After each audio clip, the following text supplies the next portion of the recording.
tarde a todos, obrigado por terem vindo. Como o Bruno já apresentou, o meu nome é Sérgio Santos, trabalho no blog e mais que um workshop, o que eu queria fazer aqui era um bocado uma introdução ao mundo do Android, dar um pouco de vários tópicos para depois vocês, se estiverem interessados ou se estiverem com algum problema em Android, vão se lembrar depois da aplicação, já sabem os termos e depois vão procurar para resolver. Ou seja, vamos começar primeiro com os básicos, para quem ainda não está familiarizado com o Android, ficar assim com as noções do que é que envolve normalmente fazer uma aplicação Android. Depois começar a falar um bocado sobre a arquitetura, que é logo o tópico a seguir, quando passado já algum tempo que já não vão fazer aplicações de Android, se vão debater. Depois de algumas particularidades, tanto aqui no nível 1 e no nível 2, que são basicamente best practices que já se costumam usar na comunidade, coisas que são discutidas, etc. E depois dar aqui alguns tópicos para o futuro, que são o que anda a ser mais discutido em termos de para onde é que o Android está a caminhar e onde é que se está a investir mais tempo. Sobre mim, eu estudei aqui, eu tirei uma mestrado em Engenharia Informática, tive cerca de 8 anos a trabalhar apenas com desenvolvimento web, até que depois cheguei a uma altura que achei que devia mudar um bocadinho de ramo para aprender também algumas coisas novas. Trabalhei sempre muito com o Ruby on Rails quando estava em web e houve qualquer coisa no Android que começou-me a puxar um bocadinho que eu via na comunidade de Rails e comecei a encontrar na comunidade de Android e que me atraiu para experimentar. É claro, também há mais diferenças. Normalmente em web nós estamos sempre a trabalhar em projetos mais longos, coisas que temos de manter. Normalmente, quando estamos a fazer aplicações móveis, são projetos mais contidos, mais pequenos, que nós lançamos e depois o utilizador usa. Não existe tanto aquele foco de estar sempre a manter. E também foi um bocado de mudar de estar a trabalhar sempre para outras empresas só com um produto e estar a começar a também fazer vários produtos, ajudar outras empresas a fazer produto.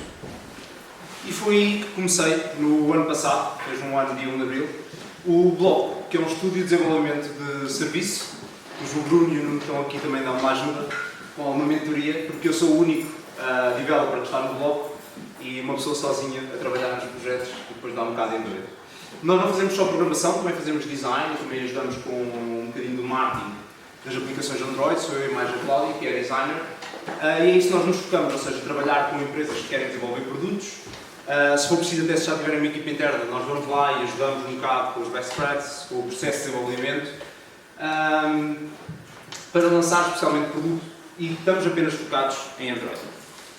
Para além disso, nós começamos a organizar as Android Talks de 2 em 2 meses. A próxima edição vai ser na próxima quarta-feira, mas para variar nós vamos fazer no Porto, por isso, se estiverem por lá, ou se acharem, vejam os temas e se estiverem interessados, deem lá um salto. São sempre 2 talks informais, nós tentamos misturar a parte do design com desenvolvimento, com marketing, para não ser só a parte técnica. Por isso costuma ter esse interesse. Agora, para começar um bocado nos básicos de Android. Antes, só para ter uma ideia, quem daqui já programou para Android? Metade? Ok. Pronto. Aqui ninguém vai sair daqui a conseguir fazer uma aplicação Android se nunca fez, mas vai saber mais ou menos o que é que envolve e por isso é que eu vou fazer esta passagem aqui pelos básicos. Existe uma coisa principal no Android que são as Activities. E aqui tem que ter em consideração que quando o Android foi pensado primeiro para dispositivos com capacidades mesmo muito baixas. Ou seja, na altura eram mesmo dispositivos que tinham muitas limitações em termos de memória, em termos de espaço, em termos de processamento. E esta arquitetura que eles pensaram e que, para bem ou para mal, tiveram que manter agora até o futuro, está sempre um bocado restrita a esses paradigmas iniciais que arranjaram. E um desses é as Activities. Uma Activity, quando vocês veem uma aplicação Android, normalmente quer dizer que cada ecrã é uma Activity. Mas no Android em si, uma Activity funciona quase como se fosse uma aplicação separada. Ou seja, cada um destes ecrãs é como se fosse uma aplicação separada e pode funcionar só nisso. Chega até ao ponto de, quando vocês estão a comunicar entre Activities, como vocês vão ver, é quase como chamar uma aplicação nova para correr agora, desta vez, com alguns parâmetros. E também ao ponto de que muitas destas Activities podem ser chamadas por fora por qualquer outra aplicação. É uma das características do Android. Ou seja, eu quando quero chamar a aplicação do Facebook, por exemplo, para partilhar alguma coisa, normalmente faço uma coisa diferente. Eu procuro quem é que pode, que aplicações é que estão neste telemóvel que podem receber, por exemplo, podem enviar mensagens. Mas na verdade, quem responde não é uma aplicação, é uma activity dentro da aplicação. E uma aplicação pode ter várias activities que conseguem enviar mensagens. Por isso, o conceito é sempre assim de activities, mas vão ver que as activities acabam por ser coisas muito pesadas para o que precisam de ser quando estamos a falar só de um ecrã por aplicação. Pronto, isto é o básico, o mais básico que vocês conseguem ter para uma activity. Só para terem uma ideia, vocês estendem de activity e depois têm este método onCreate que diz o que é que vão fazer quando a activity abre. Aqui o que normalmente sempre querem fazer é fazer algum tipo de layout, ou seja, qual é o ecrã que vai mostrar nesta activity. E enquanto esta parte aqui nós fazemos em Java, tudo que depois é relativo a layouts, é tudo ligado para XML. Por ser uma linguagem mais criativa, ser mais rápido, nós conseguimos explicar lá como é que nós queremos que o nosso ecrã seja e depois simplesmente carregamos para aqui e ele depois mostra isto. Para além do onCreate, existem vários outros métodos que o Android tem, por exemplo, quando a aplicação começa, quando a aplicação fecha. Já está, não sei se está a fazer muito bem, mas tem, primeiro, quando está a abrir, eles chamam onCreate, depois chamam onStart, depois chamam onResume. Quando abrem, por exemplo, um pop-up por cima da activity, chamam onPause. Quando, por exemplo, mudam de aplicação, stop, e depois o destroy quando sai realmente. Às vezes este onDestroy até pode demorar porque ele mantém a aplicação em stand-by durante um tempo. E pronto, até aqui parece tudo normal. O que não parece normal era, por exemplo, a decisão que eles tomaram. Quando alguém roda o ecrã, ele manda a activity toda a vida e constrói de novo. O que é claro que agora é estranho, e mesmo para quem começa a programar é muito estranho, porque imagina que vocês têm um ecrã que mostra alguma coisa que vem de um servidor, foram lá buscar os dados todos, metem-no lá, metem um ecrã todo bonitinho, o utilizador por alguma razão roda o ecrã e vai à activity toda a vida, tem que ir buscar tudo outra vez. Ou seja, eles na altura tomaram mesmo estas decisões, acharam que este era o caso mais comum, pelas restrições que tinham na altura. E quem diz rodar o ecrã, diz, por exemplo, se mudarem de língua, há mais uma data de características que fazem as activities por defeito serem destruídas. É claro que já existem muitas estratégias depois para minimizar isto, ou seja, o normal não é acontecer isto, mas mesmo assim, se vocês virem algumas aplicações que vocês têm no telemóvel, até encontram bugs simplesmente por rodar o ecrã que aparece. Mas pronto, têm sempre esta noção de que passam sempre por estes passos todos. Como é que se chama uma activity? Por exemplo, imaginem que vocês estão num ecrã e querem chamar outro ecrã. É aquele exemplo ali de cima. Eles chamam intents. Intents é que são aquela mensagem que é enviada para dizer eu quero abrir este ecrã, eu quero abrir esta activity. Aquele é o genérico quando nós queremos abrir um ecrã da nossa aplicação. Está dentro da nossa aplicação. Por exemplo, imaginem que eu estava no ecrã de onboarding e agora quero abrir a homepage da minha aplicação. Chamo este código de cima e abro a homepage. Aqui podem ver o quão parecido é esta sintaxe, mas eu aqui já não estou a chamar nada da minha aplicação. Eu aqui estou realmente a perguntar que activities de aplicações que estão instaladas no meu telemóvel é que respondem a este intent aqui, o Action View, com o parâmetro que eu lhe estou a passar, um API, que neste caso é um API para abrir, e abre-me esta activity. E a sintaxe é tão parecida, mas neste caso o que vocês vão fazer é perguntar a todas as aplicações, todas as activities de aplicações que estão instaladas no vosso telemóvel que abrem este tipo de links. Ou seja, isto por defeito não vai abrir o browser muitas vezes. Isto por defeito vai-vos perguntar que aplicações de browser que vocês têm instaladas no telemóvel é que vão abrir. E vocês próprios, quando estão a programar uma aplicação, podem simplesmente dizer já agora, esta activity que eu tenho, a Home Activity, eu quero que ela também possa receber estes intents com um API que eu até posso dar uma expressão regular, por exemplo, a dizer quero todos os links que sejam só da Google, porque a minha aplicação, se alguém quiser ver um link da Google em condições, a minha é melhor. E simplesmente quando o utilizador está a abrir, aparecem lá as opções. Vocês já viram todos esse ecrã, não é? Por exemplo, quando querem buscar uma foto ou algo assim, aparece sempre esse ecrã, que é o Intent User, para escolher todas as activities de aplicações que vocês têm no vosso telemóvel que podem receber esse pedido que foi feito. Isto é uma característica que é bastante particular do Android e que até se distingue do iOS, este paradigma criado. Pronto. Ok, as activities são quase como se fossem mini aplicações em si próprias. E, basicamente, no Android arranjou uma layer que não é assim tão grande, esperava-se que fosse a maior, mas não é, de coisas à volta que ajudam as activities entre si e que são comuns. Essas sim são comuns. Primeiro, as configurações essenciais, como por exemplo o manifest, é aqui que vocês dizem todas as activities que a vossa aplicação tem e quais são os tais intents que as vossas activities podem abrir. E existe este intent por defeito, que é o main. Estão a ver ali a activity ou uma activity, que eu vou ver. Tem ali um intent filter, que é isso que diz eu recebo este intent. E este é o por defeito que diz esta é a minha activity principal. Ou seja, Android, quando carregares no ícone que está da minha aplicação, abre esta activity com aquele intent, se faz favor. E depois podemos meter todas as outras activities aqui. Aqui ele também dizia as permissões, como internet, etc. Se bem que agora a maior parte das permissões de Android devem ser pedidas depois, ou seja, antes era tudo no início, quando a pessoa instalava, que tinha que dar as permissões todas. Agora, a partir de agora, no novo sistema operativo, as aplicações têm que pedir depois, quando a pessoa já está a utilizar a aplicação. Para além disso, também tem um fecheiro, outro fecheiro de configuração, mas neste caso é como é que o vosso programa vai ser compilado.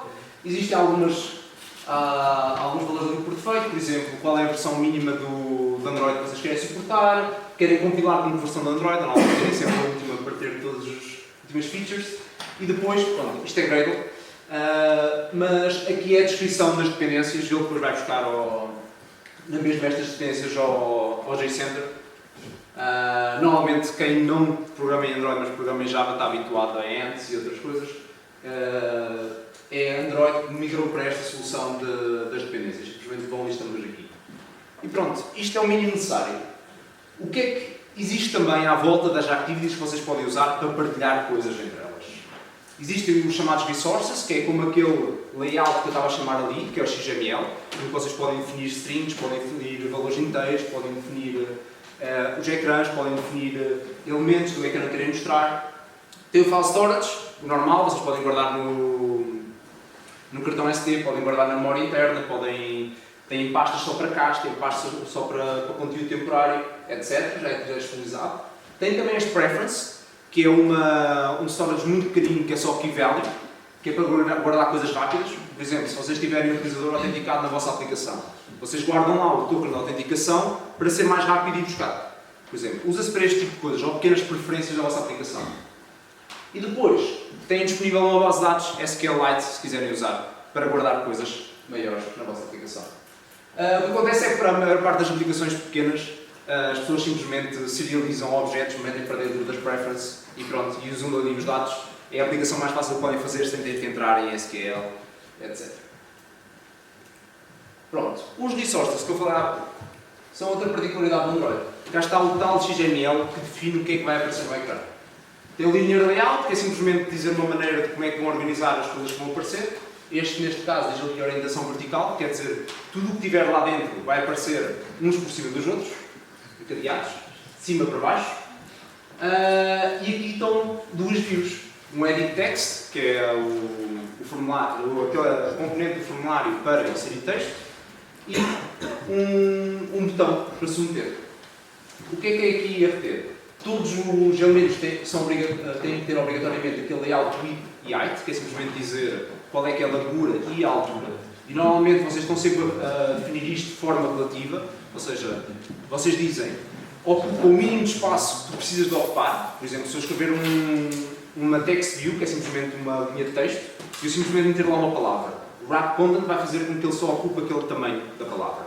Enquanto o match parent vai fazer com que ele ocupe toda a largura do ecrã ou do pai dele estiver disponível.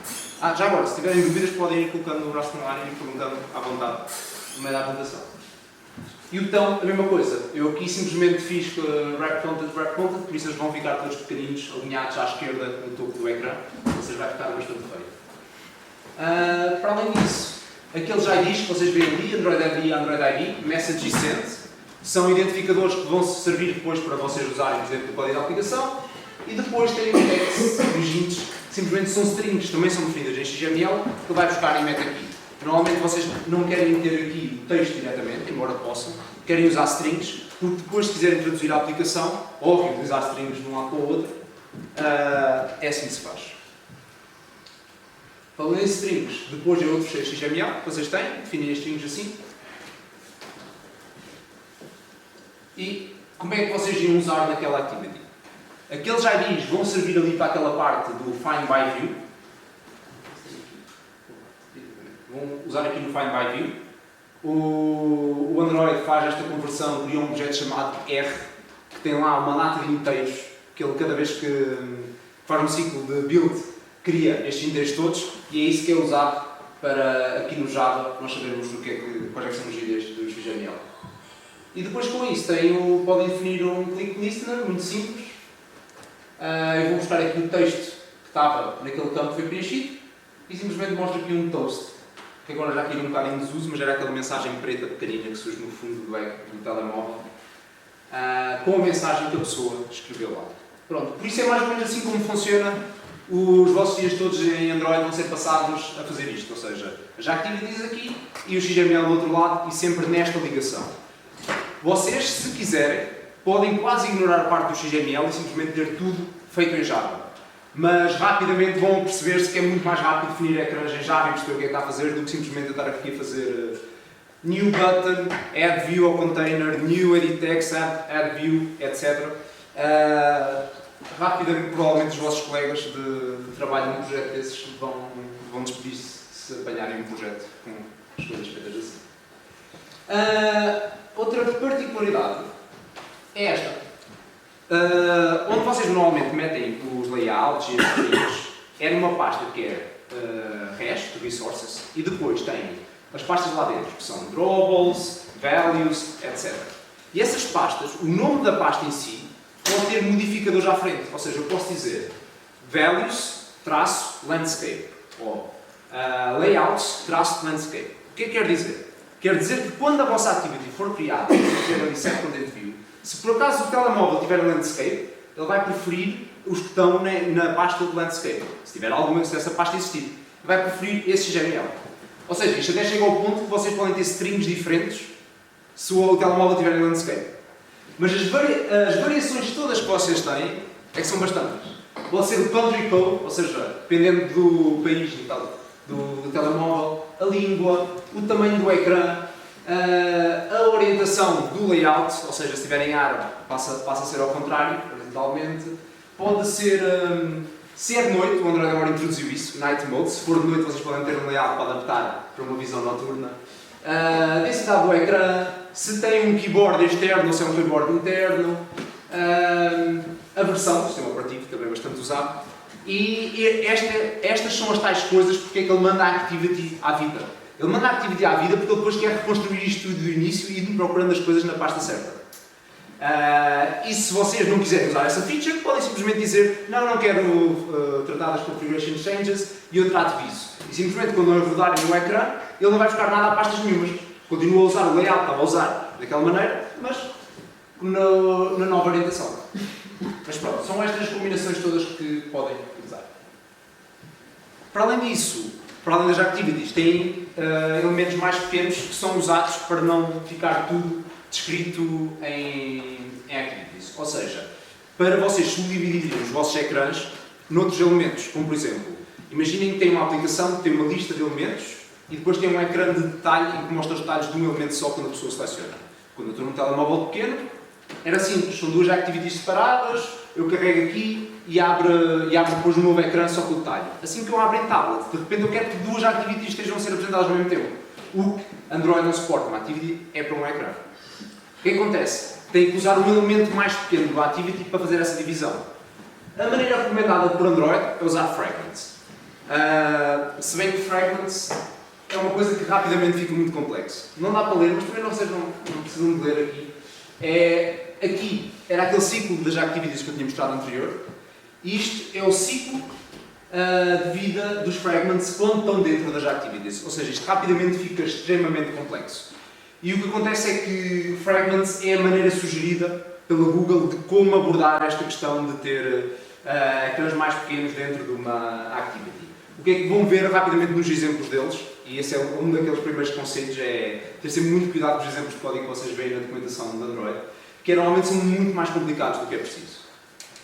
Por isso, quando eu preciso fazer isso, normalmente o que eu faço é o que nós chamamos de uma custom view, que é, lembram-se daquele edit text que eu tinha ali? Eu faço o meu edit text, ou eu faço o meu linear layout que tem as minhas coisas lá dentro, e organizo eu como se fosse dessa maneira.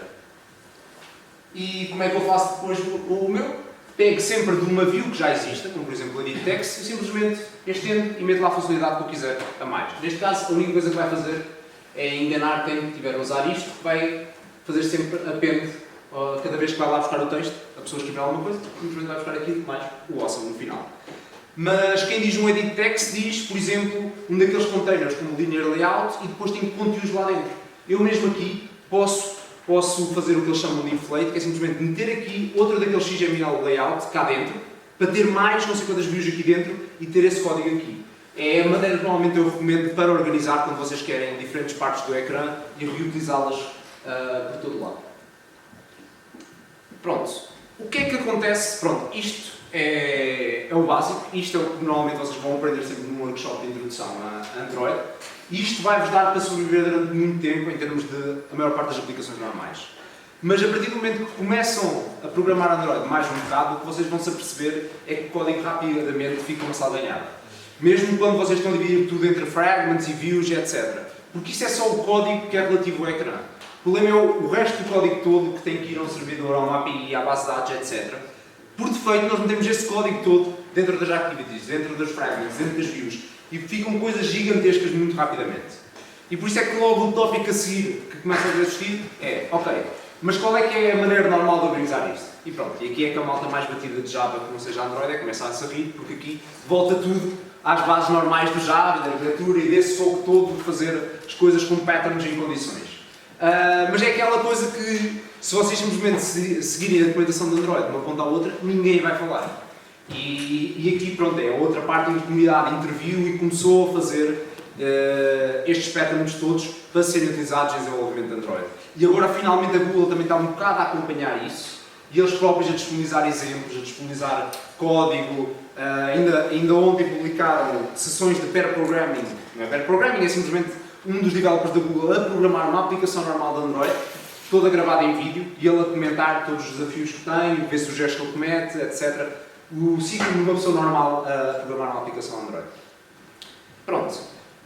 Temos as nossas activities e views todas cheias de código que está a chamar tudo e mais alguma coisa lá dentro.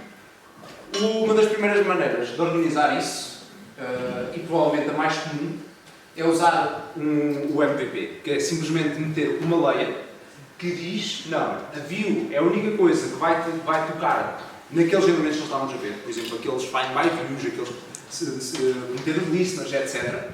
Mas todo o código tem um bocadinho de lógica, que com o artstad, etc., eu vou meter dentro de presenters. E os presenters depois é que se vão dar ao trabalho de arranjar as coisas. Ou seja, naquele exemplo de código que eu estava a mostrar, embora seja muito básico e nem sequer quase nada a ver o uso no presenter, é alguém clica no botão submeter. Aliás, até podemos ir mais atrás. Alguém muda no edit text se escreve alguma coisa. O view vai chamar o presenter e dizer, olha, alguém mudou este texto. E o presenter depois decide se quer dizer à view para fazer alguma coisa. Mas a ideia é, a view é burra, não faz nada. Olha, alguém que carregou num botão. E o presenter vê, ok, se alguém carregou num botão, view, o que tu vais fazer é, vais mostrar um pop-up com esta mensagem. Ele sabe a mensagem, guardou porque a pessoa tinha sido há bocado, e diz esta mensagem. Ou seja, muitas vezes até a regra que eu costumo utilizar é as views não devem ter nenhum GIFs, não devem ter nenhumas condições nem nada. Isso é tudo do lado do presenter e o presenter é que dá essas instruções à view. E por isso é que, por exemplo, para aquelas configuration changes que nós estávamos a falar, que é quando, por exemplo, vocês rodam o ecrã, a view pode ir toda a vida, desde que o presenter, por exemplo, tenha o estado guardado. E é uma das maneiras mais comuns de resolver o problema. Outra maneira é simplesmente, não, o presenter também pode ir à vida, mas eu faço uma cache aqui na minha base de dados, ou antes, para evitar ir ao servidor, ou assim. Isto é um MVC pattern, um Model View Controller. É quase. A distinção é sempre ali nos limites que nós estamos a tocar aqui. Aqui neste caso nós podemos dizer que as entradas, ou seja, os inputs da pessoa não são feitas através do presenter, são feitas através da vida. E rapidamente isto vai evoluir para uma arquitetura que também vai tirar ainda mais código do presenter e o presenter vai ficar mais burro. E passa só a ter aquelas lógicas de mostrar, eu ainda mostro um exemplo lá mais à frente, que é simplesmente, ok, está vazio, mostra o ecrã de empty state, ok, tem conteúdo, mostra esta lista de conteúdos. Mas sim, eu também tenho dificuldade às vezes de dizer exatamente, porque toda a gente está habituada a muito mais ouvir o MVCs. Aqui provavelmente ainda hoje, eu voltei a ir à documentação para ver se eu sabia bem as diferenças entre elas, mas não são muito claras aqui em Android. E depois ainda ficam um bocado mais confusas agora com a nova feature de Android, que é o Data Binding, que também suporta. Mas pronto, este é um dos truques mais rápidos para vocês tirarem o código das views para presenters e depois os presenters é que tratam do resto. Data Binding. Isto era outra coisa que eu estava a falar. Imaginem, por exemplo, vocês querem mostrar um ecrã de detalhe. Ou seja, eu quero mostrar o perfil de um utilizador. Eu recebi da minha base de dados um perfil do utilizador, que tem, por exemplo, 10 campos que eu quero mostrar. E o que é que eu tinha que fazer na minha view? Tinha que fazer find by view dos meus text views todos que estão no meu layout. E depois está sempre a fazer set text, user.first name, set text, user.last name, etc. E basicamente, para esse código todo boilerplate que se tem que escrever, eles fizeram o data binding, que simplesmente nós tínhamos lá em cima uma variável, que é qual é a classe, qual é o objeto que nós estamos a falar, e depois temos esta sintaxe que nós podemos fazer aqui. Isto não dá para fazer muito mais regras que isto, ou seja, tem ifs muito básicos e ciclos muito básicos para usar aqui.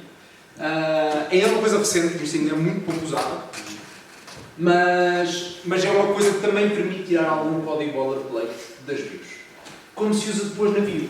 É mais ou menos assim, ou seja, vocês não andaram à pesca de nenhumas views lá dentro, simplesmente disseram, olha, tenho aqui este objeto user, tomam lá para o binding set user e arranja.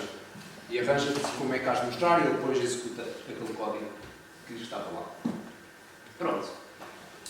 Como mesmo assim isto não chegava para organizar, as pessoas ainda migraram, começaram a discutir mais, e isto é daqueles tópicos que vocês foram ao fórum de Android, toda a gente anda a falar sempre, que é, ok, mas eu tenho mais código que isso, eu tenho lógica de a minha aplicação está offline, eu tenho que ir a uma API, tenho que ir à base de dados. Eu na mesma não quero estar a meter SQL no meu presenter, acho que não faz sentido estar a misturar isso com um open pop-up, não devem estar as coisas ligadas. E pronto, mais uma vez, as pessoas foram voltar um bocado atrás às bases que toda a gente já está habituada de Java e das outras frameworks que já existem. E foram um bocado pegar neste padrão de Clean Architecture, que é um bocado dizer quem é que pode falar com quem para não misturar as coisas. Ou seja, ninguém deve saltar rapidamente da base de dados para o ecrã, essas coisas devem estar separadas, até para garantir que mais rapidamente nós conseguimos revisar coisas. E é isso mais ou menos o que isto quer dizer. Ou seja, tenho aqui a minha UI, as minhas views, tenho aqui os presenters, tenho aqui os use cases, que pronto, nós estamos a falar disto quando estamos a fazer o levantamento de requisitos. Mas é mais ou menos a mesma coisa. Ou seja, se a vossa aplicação, uma das features que vocês tinham que implementar era fazer sign-up, provavelmente aqui nos use cases vocês vão acabar com uma classe que a única coisa que faz é fazer um sign-up. E ela é que tem a lógica disso. Por exemplo, uma das coisas que vocês vão fazer quando têm um sign-up, agora na aplicação que estive a fazer, vocês dão um username e um password, ou seja, o presenter dá isso ao use case, olha, tenho este username e password. E o que ele vai fazer é, vai a uma API, ver se não existem conflitos e, se correu tudo bem, criar. Se não, devolver um erro. Se criar tudo bem, ele provavelmente vai querer fazer login no log dessa pessoa, ou seja, vai querer guardar nas preferences o token de autenticação, etc. Ele vai fazer isso. E depois, finalmente, avisa ao presenter, não, está tudo ok, este utilizador foi criado, e o presenter, ok, então podemos abrir o ecrã seguinte. E é isto que os use cases fazem. A agenda disso são estas tais entidades, ou seja, o que é um utilizador, o que é um formulário login, etc. Isso é o que está dentro, ou seja, a classe utilizador deve ser sempre o mais burra possível. Ou seja, a classe utilizador nunca deve saber o que é uma view. Deve ser algo que nós podemos pegar para outro projeto qualquer Java e funciona na mesma. A mesma coisa para os use cases. Os presenters de UI é que começamos a entrar em coisas específicas. Como é que isto é aplicado na realidade? Pronto, isto é uma apresentação bastante popular, que é a Android Development Like a Pro, em que ele dão esta framework de dividir as coisas em 3 layers. Ou seja, aqui vocês têm os dados, têm o aceder à API, guardar SQL para ir às dados, etc. Aqui, no main layer, tem aquela tal use cases que eu estava a falar, ou seja, sign up, login, ir buscar uma lista de tweets, mostrar um tweet, etc. E aqui, os nossos view presenters, como nós estamos a falar. O que é que aqui começa a ser engraçado? É que, a partir daqui para a frente, é tudo plain Java. Ou seja, só isto é que deve tocar em Android. Tudo o resto deve estar separado. E especialmente a seguir, quando nós entrarmos na parte de testes, vocês vão ver as grandes vantagens que é nós termos isto tudo em Java e só isto tocar no Android. Pronto, isto foi o último projeto que eu ia fazer. Não sei se vocês conseguem ler muito bem, mas basicamente são as minhas packages de organizar. Pronto, está sempre aqui no common, mas esta parte pode ignorar. Cá está a minha layer de data, a última aqui, em que eu tenho os meus objetos, o utilizador, escola, eventos, etc. E tenho aqui o código acede à API e tenho aqui os meus preferences, ou seja, o tal storage key value que nós temos em Android. Depois, temos o domain, que são os meus use cases. Se vocês não soubessem nada da aplicação e a única coisa que fossem abrir fosse esta package e ler o que está aqui, vocês começavam a perceber mais ou menos o que é que a aplicação faz. Porque iam logo ver, ok, ads e depois tinha get ad. Ok, esta aplicação vai mostrar publicidade. Events, get list event e get event. Ok, esta aplicação tem estas funcionalidades. E pronto, conseguem ir por aí. Pronto, este código ECM também é específico Android, por isso convém estar a separar. E aqui finalmente a presentation. E aqui um dos patterns também é feito é, em vez de agrupar, como se costuma agrupar todas as activities num package, todas as views noutro package, todos os helpers noutro package, é agrupar as coisas por caso de uso. Ou seja, quero mostrar listas de eventos, tudo o código que eu tenho, ou seja, a minha activity, views, presenter, etc. vem para aqui. Mas tenho ali um common para partilhar tudo sempre, que eu preciso de views que são partilhadas, etc. Pronto. Isto na prática não há 95. A seguir, base de dados. Como eu falei, tem uma base de dados SQLite, vocês podem fazer tudo o que esperariam poder fazer numa base de dados desta, mas não tem muito mais ajuda para além disso. Ou seja, imaginem que têm que fazer os create tables, têm que fazer as queries SQL, têm que fazer os inserts, tudo à mão, e por defeito, Android não traz nada para mapearem os vossos objetos, os vossos módulos no RM, não há nada disso por defeito. Para além disso, para complicarem um bocadinho, ainda criar uma abstração por cima, que é os Content Providers, que é uma abstração que Android arranjou para... Nós queremos que tenha uma abstração por cima da base de dados, por cima do sistema de fecheiros, etc. E tudo vai dar para aceder por URIs. Não sei se tenho aqui um exemplo. Não, o URI que era um global. Tudo vai dar para aceder dessa maneira e fazer queries com a nossa sintaxe aqui, fazer projections, etc. De uma maneira bastante complexa de usar. E isto é o que vocês encontram na maior parte das documentações oficiais da Google quando começam a entrar aqui. Normalmente, a regra que eu costumo usar é que quando eu estou a tentar fazer alguma coisa e os exemplos que eu vejo que são de content providers é que normalmente eu estou a fazer alguma coisa mal e que devo arranjar uma alternativa rapidamente para não usar isto. Porque isto fica rapidamente muito complicado. É mais um exemplo de over-engineering. Ou seja, normalmente, de evitar. Que outras soluções é que vocês têm? Por acaso, a mesma pessoa que tinha feito aquela apresentação do Android, aliás, não foi ele, mas das pessoas que mais contribui em Open Source para Android, que trabalha para a Square, uma das coisas que ele diz é, na maior parte das aplicações, a única coisa que eu faço é, pego os meus dados, meto para JSON e meto para disco. E é assim que ele resolve a maior parte dos casos das bases de dados. É claro, isto acontece porque a maior parte das aplicações não tem bases de dados muito grande, não tem queries muito complexas, dá perfeitamente. A seguir, tem ORMs. Aqui, só não podemos usar os ORMs, estamos habituados em Java, porque a maior parte deles são pesados demais e não iam correr bem aqui em Android, por isso tem aqui duas versões. Tem com o ORM Lite, também é um dos exemplos que é usado também em Java. Estes são alguns exemplos. Eu costumo usar o ORM Lite, mas também na maior parte das aplicações eu acabo por ter que fazer uma ou outra query SQL lá à mão, porque aquilo é Lite por alguma razão, é mesmo muito simples e não resolve os casos todos. E mesmo migrações e coisas assim, vocês têm que estar sempre à espera de... Vocês vão ter que lidar isso, vocês próprios. E agora uma coisa que se tornou popular é o Real, que é alguém resolveu dizer não, isto agora as bases de dados não relacionais, no SQL, etc. É interessante porque é que em vez de... porque é que não saltamos simplesmente o SQLite e usamos o nosso próprio motor de base de dados nas aplicações de Android. E então eles fizeram o Real, fizeram para iOS e depois já lançaram também para Android. E é assim, e pronto, como é a base de dados dele e tudo, eles fizeram uma sintaxe bastante bonita por cima das coisas para usar. Ainda não é ideal, ainda tem muitos problemas com coisas de threads, ainda fazem uma coisa que eu não gosto nada, que é não obrigam-nos, por exemplo, se eu tenho a minha classe user, uma coisa que quero que seja o mais burra possível, eles obrigam que essa classe faça extend de uma classe deles. Ou seja, de repente vai violar logo o princípio de eu não quero que aquilo saiba de nada, eu quero pegar naquele código e metê-lo onde eu quiser, etc. Mas pronto, ao menos o resultado final de como se usa é uma coisa bastante mais prática de usar. E também dizem que a performance é melhor. A seguir, APIs. Também é bastante provável que a aplicação que vocês vão fazer tenha que integrar com APIs, fazer HTTP calls, etc. Depois de muitas experiências e de algumas bibliotecas também lançadas pela própria Google, a comunidade acabou por andar toda à volta desta, que é o retrofit. A maneira como vocês a usam é um bocado estranho ao início, mas depois vão ver que é bastante prática até. Vocês definem interfaces e as interfaces é que dizem como é que a API funciona.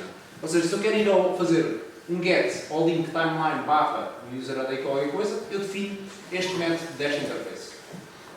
Tem parâmetros aqui no método e passo os parâmetros que vocês quiserem. Também pode ser um fecheiro, pode ser um parâmetro normal, pode ser um parâmetro do URL, como eu estou a fazer aqui o exemplo, etc.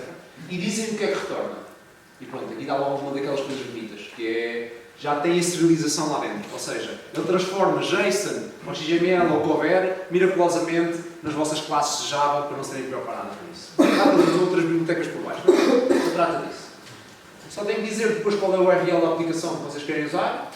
Aqui, para ser fácil de mudarem, se vocês querem o servidor de desenvolvimento, staging, etc. E depois criam isto é genérico, ou seja, vocês podem ter múltiplas destas interfaces, mas normalmente têm uma destas por cada API. E depois tem este objeto Twitter Service. Ou seja, um bocado fora normal, mas depois de usar passa a ser relativamente fácil. Ou seja, eu pego no Twitter Service, peço list tweets e depois tem logo esta feature aqui por nós, que é enqueue, faz logo os pedidos à API assincronamente para nenhum utilizador ficar bloqueado ali. Quando vocês têm aquelas aplicações em que não mexem mesmo de um lado para o outro, é porque alguém não fez algo assim que devia ter sido feito. E neste caso ele faz por nós. Aqui eu recebo logo a minha lista de tweets toda bonita e recebo aqui os erros se houver algum problema. É mais ou menos assim a sintaxe. Depois, outro dos problemas do Android. Eu falei-vos que houve várias coisas que me atraíram para Android e por isso é como saí um bocado também do governo Rails e resolvi fazer a aposta em Android. Primeiro foi a envolvência com a comunidade. A comunidade começou muito forte a lançar muitas coisas open source, bibliotecas sólidas, muito baseadas em testes, muito testadas, com boa documentação. Se vocês forem ver depois no detalhe, a maior parte das bibliotecas depois que eu até falei aqui, até foram lançadas não pelo Google, mas foram lançadas por empresas como a Square, que estão muito ativamente a fazer desenvolvimento. E depois a outra parte que me fez notar foi o investimento todo que a Google começou a fazer em desenvolver bibliotecas para ajudar o desenvolvimento. Ou seja, a maior parte das coisas que vocês vão ouvir falar de alguém que desenvolve para Android, estão os programas todos a suportar telemóveis antigos, a suportar as versões, diferentes tipos de ecrãs, etc. E agora, a Google tem mais ativamente lançado bibliotecas de suporte que, sabendo, não são muito diferentes de usar normalmente. Por exemplo, lembram-se ali na primeira activity que eu fazia Extends Activity, faço Extends App Compact Activity. E de repente tenho uma data de features de suporte das versões anteriores que eu já não tenho que me preocupar para nada. Se usarem a V4, quer dizer que suportam Android desde a versão 4, quase ninguém precisa disto, porque a versão 4 é muito antiga. Não é a versão 4.1, é a versão 1.9 ou 1.6 ou alguma coisa assim. V7, Support Library, e agora, especialmente com todo o fundo que eles fizeram em termos de design, fazer as aplicações mais bonitas, existe sempre uma particularidade que é, eles lançam a especificação de design de como as aplicações devem ser feitas, antes de sequer as pessoas saberem como raio conseguem implementar aquilo. Ou seja, vão pôr a especificação de design à frente, e depois a seguir, as pessoas vão um bocado atrás a ver, ok, como é que eu posso implementar, que sombra bonita, como é que isto se faz, etc. Mas, agora estão ativamente a participar nesta Design Support Library, que é a biblioteca deles de elementos que vocês podem usar. Ou seja, já há muitos elementos, vocês podem ver na especificação, vão ver aquele botão que aparece no canto inferior direito dos ecrãs, com mais, alguma coisa para adicionar, já está na biblioteca, é só adicionar lá. E que foi facilitando estas coisas todas. E isto também é uma maneira que eles tiveram de, ok, o sistema operativo são coisas que nós demoramos a lançar, nós não vamos lançar uma versão nova tão rapidamente, porque depois as pessoas demoram muito até a migrar para a nova versão e depois quem faz telemóveis também não vai gostar nada disso, etc. Então eles meteram o foco mais em desenvolver as novas coisas nestas bibliotecas de suporte para nós termos features novas mais rápidas para usar e não termos que esperar por uma nova versão do sistema operativo para elas. E agora já estamos a entrar naquele nível 2 que eu estava a falar. Mas é um tópico que eu também gosto de falar porque sei que é menos comum falar, até no próprio curso de mestrado também. quanto mais no dia-a-dia de fazer aplicações Android, que é testar. E aqui a regra que costumo usar é todo o código de uma aplicação é legacy até ter testes. É essa a definição de legacy normalmente que eu costumo usar. Ou seja, se vos chega a mão uma aplicação que não tem testes, vocês têm sempre muito mais problemas a fazer o que quer que seja em cima delas. E por isso é que eu gosto de fazer sempre este foco de testes. Também é preciso muito foco em testes de Android, porque não é uma coisa que é fácil, ou pelo menos tão fácil como vocês poderão ver em frameworks web, etc. Especialmente porque a Google, desde o início, não fez a framework a pensar nisso. E tem várias limitações na maneira como as coisas são feitas que tornam mais difícil de testar uma aplicação.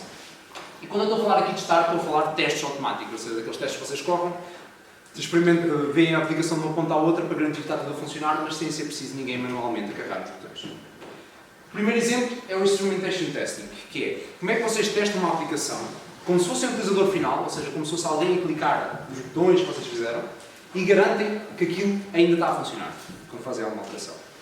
Pronto. A biblioteca mais usada para isto é o Expresso. Eu aqui também vou simplesmente dar um exemplo de cada coisa, só para vocês terem uma ideia dos nomes e do que dá para fazer. Mas depois existe um sem fim e cada coisa destas podia ser um tópico por si só. Mas imaginem que nós tínhamos feito uma activity nova, que é uma calculadora, que simplesmente tem um campo em que eu posso escrever o que eu quiser e tem um botão igual e depois tem outro campo de texto que mostra o resultado dessa operação. Como é que eu testava se isso estava tudo bem? Aqui entra a sintaxe do Expresso. Pronto, vocês imaginem que o resto à volta é simplesmente a dizer abre uma Activity Calculator automaticamente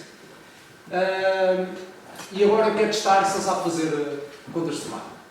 Primeiro eu vou procurar na minha interface o campo de texto que tem o ID, mais uma vez aqui outra vez aqueles 10 IDs, chamado input. E depois o que eu vou fazer é perform type text 2 mais 2. Isto é muito engraçado porque quando vocês estão a correr estes testes, têm o vosso telemóvel ao vosso lado ligado no cabo ou emulador e aquilo vê-se mesmo o ecrã a abrir, a escrever 2 mais 2. Aquilo aparece mesmo, dá para notar. Depois, procura, em vez de eu procurar a view do botão por ID, eu posso simplesmente procurar como se fosse um utilizador normal, que é, ele procura o que é que diz igual. Procura uma view que tem igual e depois faz um clique lá. E depois procura uma view que tem o ID do resultado e vê se o texto que lá apareceu foi 4. E pronto, depois vocês imaginem todo o vosso código, todas as vossas regras da aplicação, vão fazendo testes deste tipo para garantir que sempre que fazem alguma alteração está tudo a funcionar. Sim. Ou seja, isto são verdadeiros testes de integração, não são propriamente testes unitários. Sim, eles gostam de chamar de instrumentação, é de integração, porque eu não sei que tu faças alguma coisa, isto vai correr a aplicação toda de uma ponta à outra. Sim. Ou seja, se por exemplo o igual fez uma call a uma API, ele vai fazer a call à API, eu não quero saber. É como se estivesse a correr a aplicação normal. Eles chamam de instrumentação porque tem este detalhe de vai correr num device. Ok. Mas sim, é isso. É claro que em algum destes testes normalmente eu quero evitar que isto vá à API ou assim e eu faço um servidor falso pelo meio ou alguma coisa, até para os testes serem um bocadinho mais rápidos e não estar dependente do servidor. Ter net ou não ter. Não ter net ou não ter, etc. Qual é o problema destes testes? É que isto é lento. Isto faz mesmo a activity abrir no ecrã. Primeiro, tem que compilar a vossa aplicaçãozinha toda, fazer um APK bonito, atirar para dentro do telemóvel ou do emulador, abrir a aplicação e correr tudo como se estivesse a carregar no ecrã. Se tiverem animações, normalmente ele espera pelas animações. Se tiverem essas coisas todas, estes testes vão demorar. Demoram bastante. E por isso é que isto é sempre usado um bocado como fallback. E não só isso.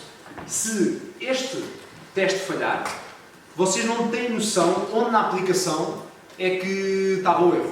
Ou seja, vocês já sabem que está mal. Agora têm que ir a procurar na aplicação onde é que está o erro. E por isso é que as pessoas complementam isto com Unit Testing. Unit Testing é o teste que normalmente vocês vão fazer a maior parte dos dias se estão a desenvolver aplicações Java normais que não sejam de Android. E daqui aquela parte boa que eu estava a fazer o foco desde o início, que é tirar o código do Android e com aquela arquitetura, como tudo o resto passa a ser Java perfeitamente normal, que se eu quiser testar, nem sequer tenho que correr no telemóvel e passa a ser instantâneo testar qualquer coisa disso.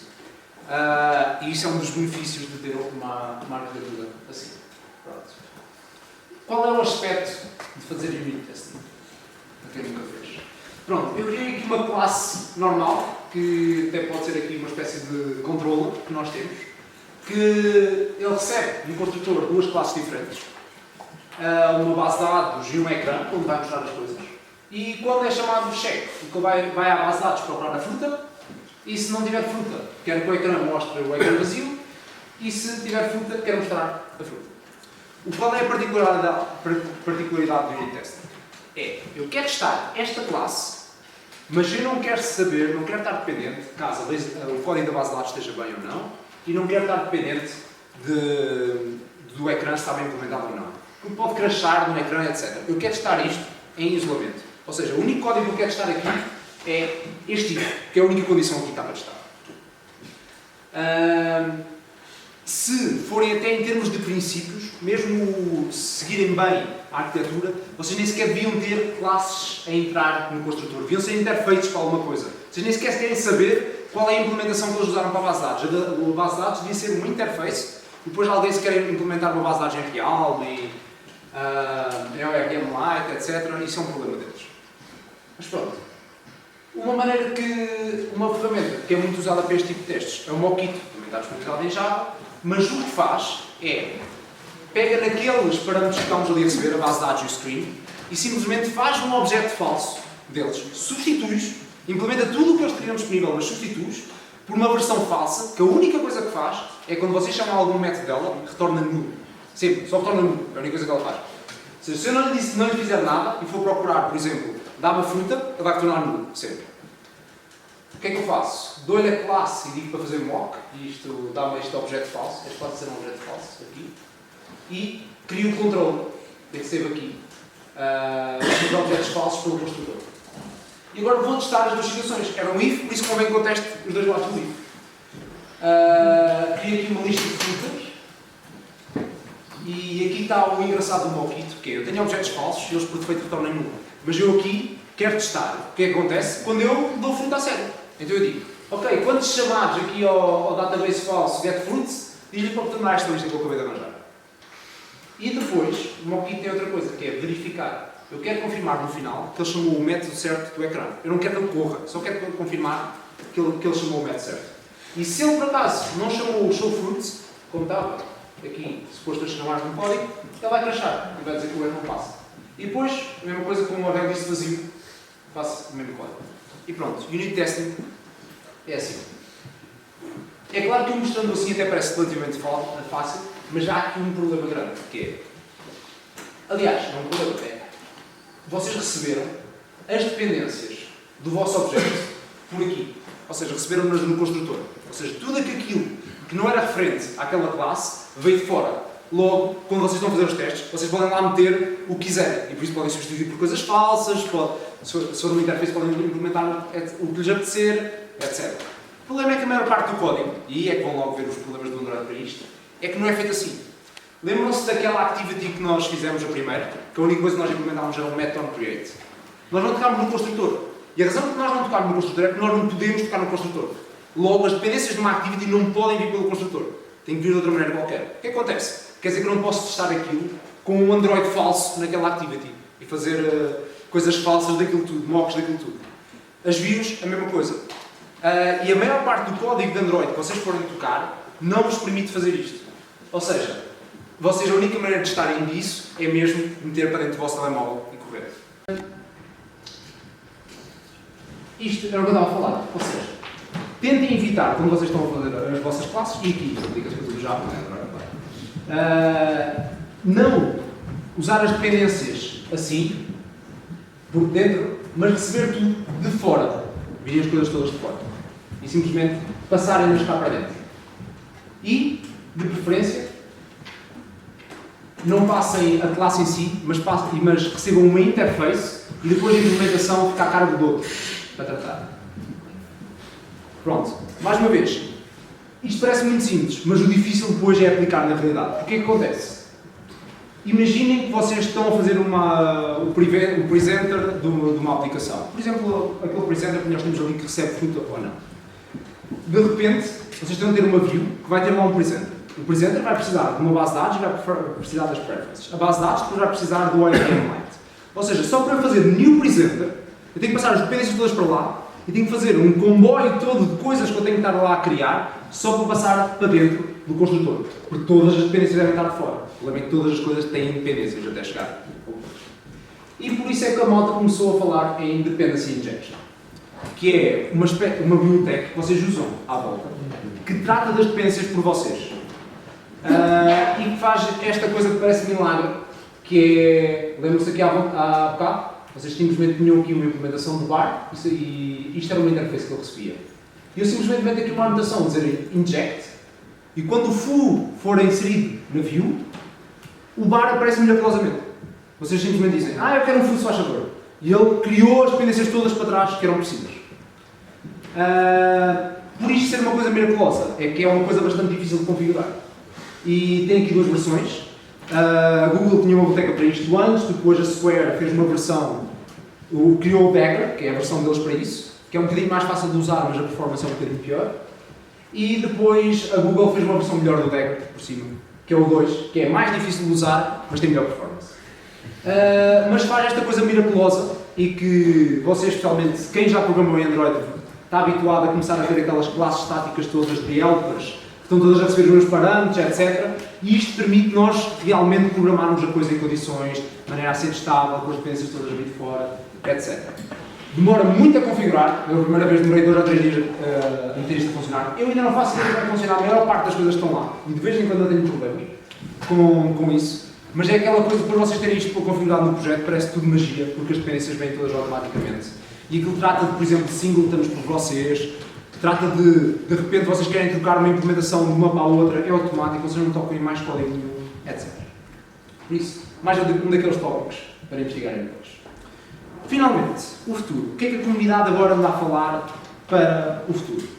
Eu trouxe aqui 2 tópicos que é o que tem sido puxado. Primeiro, isto está a ser puxado em todas as linguagens. Quem aqui trabalhar em JavaScript também sabe que agora o React, a framework, é o que está na moda. Aqui em Android também estão a puxar muito para isso. Porquê é que nós precisamos disto?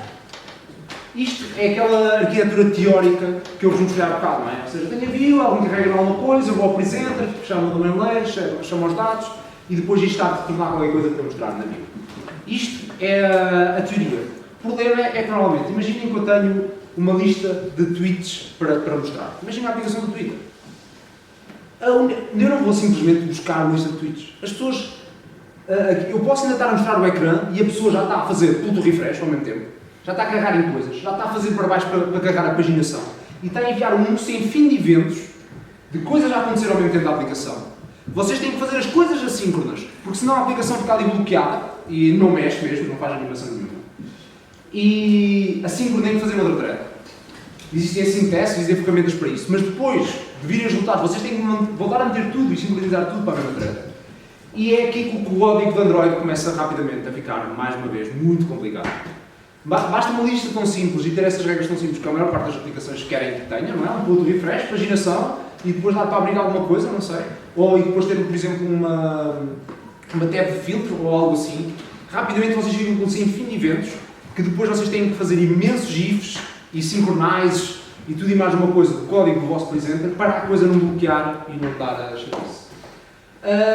O que o Reactive Programming faz é simplificar-vos um bocado disso. Ele cria o conceito de tudo são streams e simplesmente eu aqui no domain layer simplesmente subscrevo uma stream de quando houver na API dados novos eu simplesmente recebo. Aqui eu tenho simplesmente o presenter a subscrever, ok, quando houver sign-ups eu quero recebê-los e aqui devia receber, opa, quando quiseres que eu mostre alguma coisa disto, mas não quero saber muitos dos detalhes. E o facto de serem tudo streams também facilita muito, por exemplo, vocês estão a fazer um campo de pesquisa e alguém está a escrever alguma coisa, vocês querem ir pesquisando à medida que a pessoa está a escrever. Mas vocês não querem que se a pessoa acabou de escrever uma palavra e demora 1 segundo a escrever 10 letras, vocês não querem fazer 10 pedidos à API, vocês querem fazer aquilo que é chamado o throttling ou debounce. E com o React vocês já têm essas coisas todas de graça. Vocês podem mesmo dizer, ok, eu quero que tu chames aqui esta stream e que a construas, mas eu não quero coisas mais próximas de 100 e 100 milissegundos, por exemplo. Ou 1 milissegundo, para limitar estas coisas. E é aqui que o React depois tem estas coisas todas bem organizadinhas para facilitar o nosso dia. Outra coisa, quem conhece iOS sabe que já não tem que fazer programar em Objective-C, já existe o Swift, que é uma linguagem mais agradável. Em Android também, as mesmas pessoas que desenvolvem o Android Studio, que é a ideia que nós usamos para programar, também criaram uma linguagem chamada Kotlin, que é mais ou menos uma versão do Swift para Android. Não tem suporte oficial ainda, mas tem cada vez mais gente a usar. E tem features que a tornam muito mais agradável. Primeiro, o Android até agora ainda está bloqueado em Java 6, por isso há muitas coisas da linguagem, como lambdas, etc., que já poderiam usar, mas ainda não podem. Não são permitidas em Android. E mesmo a versão nova vai trazer algumas dessas features, mas não vai trazer todas. E isto, para além disso, traz muitas outras features que nos permitem arranjar maneiras de organizar melhor o nosso código. Como vocês sabem, Java permite só simplesmente uma herança simples, não tem múltipla herança. Aqui tem, por exemplo, mais parecidos com os mixins, que o Java já vai trazer, em que vocês podem organizar o código de outra maneira, que não é simplesmente de herança. Um caso muito comum que acontece sempre é, imaginem, eu estou sempre a fazer activities que a única coisa que fazem é ter uma lista de coisas. E já tem aqueles pull de refresh, etc. E eu quero que essa activity, quero partilhar esse código, quero que seja comum. Então eu crio uma lista de activity e depois todas as activities que têm nisso herdam desse, para ir buscar o código. Mas depois imaginem que eu também tenho muitas activities que precisam de ser autenticadas previamente. On create eu quero ver se existem. Mas as activities que precisam da lista não são as mesmas activities que precisam da autenticação antes. E se eu simplesmente fizer tudo a herdar da mesma classe, não dá. Porque aqui eu precisava de múltipla herança. E não ter múltipla herança, aqui os mixins permitem isto, eu ter uma componente de código ao lado em que eu posso meter dentro das classes que eu preciso. Para além disso, tem outras coisas como no safety, tem os optionals e mais outras features. Por isso, se chegarem àquele ponto já estão fartos de estar a escrever demasiado Java, ou têm mesmo um problema muito grande em usar Java para Android, agora tem uma alternativa de código. Qual é o downside? Não tem suporte oficial. Logo, podem sempre esperar algumas coisas, como por exemplo, agora a Google lança um novo compilador para Android, vai demorar mais um bocadinho a estar disponível também para Kotlin. As aplicações, quando estão a compilar, normalmente demoram 2 a 3 vezes, um bocadinho mais com Kotlin. Tem ainda essas coisas que vêm de facto não ter um suporte oficial. Kotlin é aquela linguagem da JetBrains. Lembra-se? Sim, isso é bom. Finalmente, alguns recursos, se estiverem interessados para ver mais tarde. A Google, um daqueles esforços de começar a difundir boas práticas de programação de Android, começou a fazer Code Labs. Tem um Code Labs de testing, tem um Code Labs de arquitetura, que são pequenos tutoriais, que têm exemplos de código do início ao fim, que vocês podem chegar, exercícios, são bons de seguir. Depois da tal apresentação que eu estava a falar sobre arquitetura, e também este blog posta muito sobre exemplos de arquitetura e das novas features de Android. Se quiserem ver uma apresentação de Kotlin para ver o aspecto, tem bastante bom aspecto a linguagem e tira o mesmo muito boilerplate que nós fazemos em Java. E depois aqui também o nosso blog no bloco, que também publicamos coisas não só sobre development, também sobre design e aplicações constantes, etc. Mas também temos lá vários posts, como por exemplo uma introdução a testing em Android. E pronto, era isto a apresentação que eu tinha para vocês.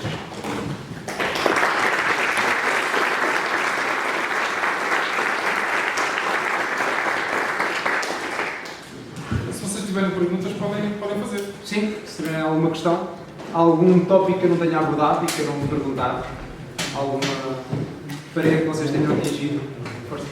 Olá. É o seguinte, a dúvida, porque, pronto, eu gostaria de perguntar técnico e é necessário ter conhecimento da engenharia. Minha questão é, tem uma versão de um projeto web mobile, feito, mas faço um export com APK e tenho um fecheiro Android feito. Será que existe vantagem em tentar programar desde raiz pela via, digamos, normal, aqui ou como esta? Qual é que é o ganho que eu tenho substancial que passa ter tempo para isso, para aprender e para desenvolver? Existem várias ferramentas que podem ser usadas para fazer desenvolvimento híbrido de aplicações, ou seja, usar outras tecnologias para fazer aplicações Android. E uma das que começou logo muito forte foi isso, foi usar as que são baseadas em tecnologias web, como por exemplo HTML, CSS, JavaScript para chegar. Existem muitas particularidades, ou seja, assim como existem muitas, provavelmente o mais popular ainda deve continuar a ser o Cordova PhoneGap. Para isso, normalmente o que acontece é, para uma primeira versão de uma aplicação, normalmente não costuma fazer muita diferença, mas a partir do momento que se quer usar componentes mais específicos de Android. Como por exemplo, tinhas aquela Design Support Library que implementa tudo já da maneira como tu queres. Se quiseres que a tua aplicação tenha um aspecto parecido com a especificação que é sugerida, vais ter muito trabalho fazendo isso com HTML e CSS, mesmo muito trabalho. Depois, é outra camada de abstração em cima de Android. Por exemplo, lançam uma feature nova que está disponível em Android. Tem que sempre esperar que essa feature seja suportada a nível da framework de híbrida, ou seja, o firmware da corda, para se conseguir usá-la nas aplicações. E tem que esperar que essa implementação seja pelo menos de 1 para 1, para eu conseguir usar todas as funcionalidades que tenho de um lado, nesse lado. E o problema é que de todas as frameworks que têm tentado disso, é aí que se começa normalmente a encontrar as desvantagens de estar a fazer usando uma tecnologia híbrida. E depois assim é sempre um trade-off, que é quão importante são ter essas funcionalidades específicas na aplicação. E depois, dando específico, há frameworks que têm problemas em termos de performance, mesmo, que se usam dessas. Se for uma aplicação simples, pode não fazer a mínima diferença. Se for uma aplicação complexa, pode fazer diferença. A principal vantagem que eu vejo nas ferramentas híbridas nem é tanto eu poder usar outra tecnologia. É quando seria possível eu, com a mesma tecnologia, desenvolver para vários meios ao mesmo tempo. E já alguns chegaram próximos, mas ainda não existe nenhuma que a indústria esteja totalmente à vontade e diga não, vamos usar agora esta, que tudo ok, não precisamos de estar a desenvolver mais nenhuma vez nativo. Normalmente a regra para usar é se a aplicação tem muita parte de front-end, ou seja, se tem muitos ecrãs e é muito baseada nisso, que a maior parte das aplicações são, porque a maior parte das aplicações Android são dummies, qualquer coisa que faça uma interface para uma API que existe num servidor qualquer. Normalmente é aí que se arranjam os maiores problemas a tentar fazer o tipo de UI que a pessoa está habituada a nativa em Android noutras tecnologias. No início, quando apareceu o HTML5, havia algumas empresas que queriam fazer as aplicações transversais para todos os dispositivos, até mesmo para browsers, e apostaram muito nisso. E depois chegaram à conclusão que uns equipamentos, os browsers não suportavam as mesmas funcionalidades da mesma forma e era quase impossível fazer isso. Creio que o próprio Facebook, a aplicação deles, inicialmente era só HTML5 que eles depois começaram a livrar-se disso. Sim, mas por exemplo o Facebook Lite, que eles fizeram entretanto, é baseado nisso, é baseado num servidor que já traz tudo programado e avançado. Curiosamente, a tecnologia que sempre foi mais transversal, que podia ser executada em qualquer sítio, eram as Java Applets. As disciplinas antigas. Sim. Era a única aplicação que tu poderias executar em qualquer sítio independentemente. Mas aqui uma coisa, se for para apostar em alguma tecnologia que eu dou apostas que vai continuar daqui durante muitos anos, é o web. Apostas nessas tecnologias são garantidas. Eu sei que de certeza que Android daqui a uns anos vai ser substituído por outra coisa qualquer. Provavelmente vai surgir alguma coisa. Apostar em alguma coisa que seja web, que essa é a única tecnologia que é mais ou menos garantida, que vai existir durante muito tempo. E mesmo se não existir como nós estamos habituados, as tecnologias que estão na base da web, o HTML, CSS, JavaScript, vão existir noutros lados, porque alguém vai sempre fazer um port daquilo para alguma coisa. Mais questões? Não sei se já conhece Cordova, a API de Cordova. Sim. Se Android também tem uma coisa chamada Local Storage. O mais parecido com o Local Storage é aquelas preferences de Android. É o preference, É. ok. É um key value simples Exato. que tu podes usar, que na prática não querem que tu uses para coisas muito complicadas, mas que dá para meter lá o que quiseres lá dentro, se tu serializares e tirar lá dentro. Ok, está certo.